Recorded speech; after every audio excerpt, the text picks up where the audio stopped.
Siku za hivi karibuni kumekuwa na maneno mengi sana ambayo yamekuwa yakizungumzwa kuhusiana na kiungo mkabaji wa klabu ya Chelsea, Moise Caicedo, ambaye amekuwa akitajwa kwamba anaweza kujiunga na timu ya Real Madrid au timu ya Barcelona ambazo zimeonyesha nia ya moja kwa moja kuweza kumhitaji mchezaji huyo. Sasa baada ya maneno hayo kuwa ni mengi sana kwenye mitandao ya kijamii, Fabrizio Romano ambaye ni mtu maarufu sana na mashuhuri kwenye masuala mazima ya kutoa taarifa za usajili amekuja hadharani na kuweka wazi kuwa Moise Caicedo ana asilimia ndogo sana ya kuweza kuondoka katika klabu ya Chelsea, tofauti na vile ambavyo watu wengi wamekuwa wakizungumza kwamba Madrid pamoja na Barcelona zimeweka dau kubwa kwa ajili yake, lakini kulingana na taarifa ya Fabrizio Romano inasema kwamba Moise Caicedo ana asilimia ndogo sana ya kuondoka Chelsea kwa sababu yeye binafsi yake ana furaha na kuendelea kuwa katika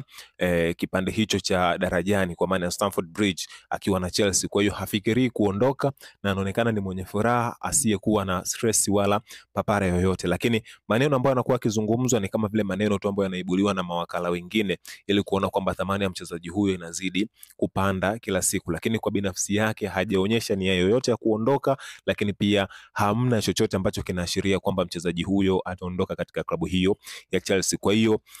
mchezaji huyu Moise Caicedo is not for sale, lakini pia Chelsea wamemfunga na mkataba mrefu kweli ambao utamfanya endelee kubaki katika timu hiyo kwa kipindi kirefu zaidi. Kwa hiyo yale maneno ambayo labda ulikuwa umeyasikia kwenye mitandao ya kijamii au mtaani kwamba